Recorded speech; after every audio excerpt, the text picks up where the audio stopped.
देश ने अपने पहले chief of defence staff general Bipin Rawat को खो दिया है। तमिलनाडु के कुन्नूर में हुए एक हादसे में जनरल बिपिन रावत और उनकी पत्नी समेत 13 लोगों की मौत हो गई। पूरा देश गम में डूब गया, लेकिन जनरल बिपिन रावत का अचानक यूं दुनिया से चले जाने का सबसे बड़ा दुख प्रधानमंत्री नरेंद्र मोदी को हुआ।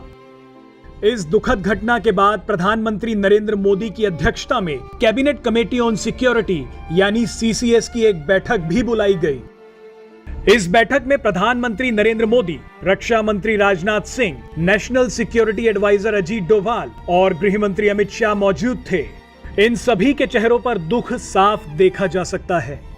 प्रधानमंत्री नरेंद्र मोदी और गृह मंत्री अमित शाह के हाव भाव बता रहे हैं कि जनरल बिपिन रावत की मौत से उनके मन में कितनी उथल पुथल मची है। प्रधानमंत्री नरेंद्र मोदी की नम आंखों में दुख साफ तौर पर देखा जा सकता है। उनके चेहरे के हाव भाव उनके मन की पीड़ा छुपा नहीं पा रहे।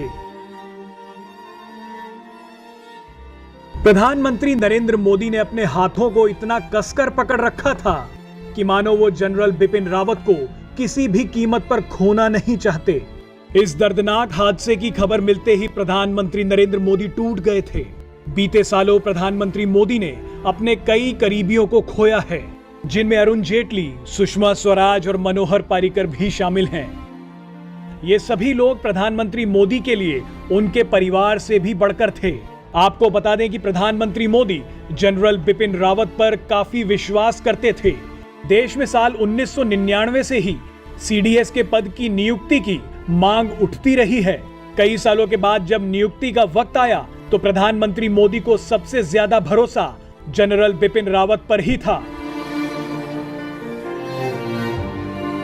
प्रधानमंत्री मोदी ने जनरल बिपिन रावत को देश हित की कई योजनाओं का काम सौंपा था। इनमें सेना को आधुनिक बनाने से लेकर बेहद अहम इंटीग्रेटेड थिएटर कमांड प्रोजेक्ट भी शामिल थे। आर्मी के हथियारों को अपग्रेड करने के लिए स्ट्रेटेजिक पार्टनरशिप मॉडल पर जनरल बिपिन रावत की निगरानी में ही काम चल रहा था। जल, थल और वायु सेना के बेहतर समन्वय के लिए भी जनरल बिपिन रावत काम कर रहे थे।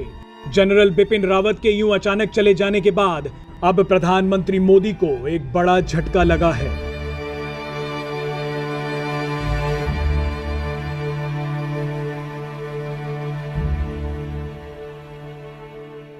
Presenting B News app, available on Google Play and App Store. Download it now.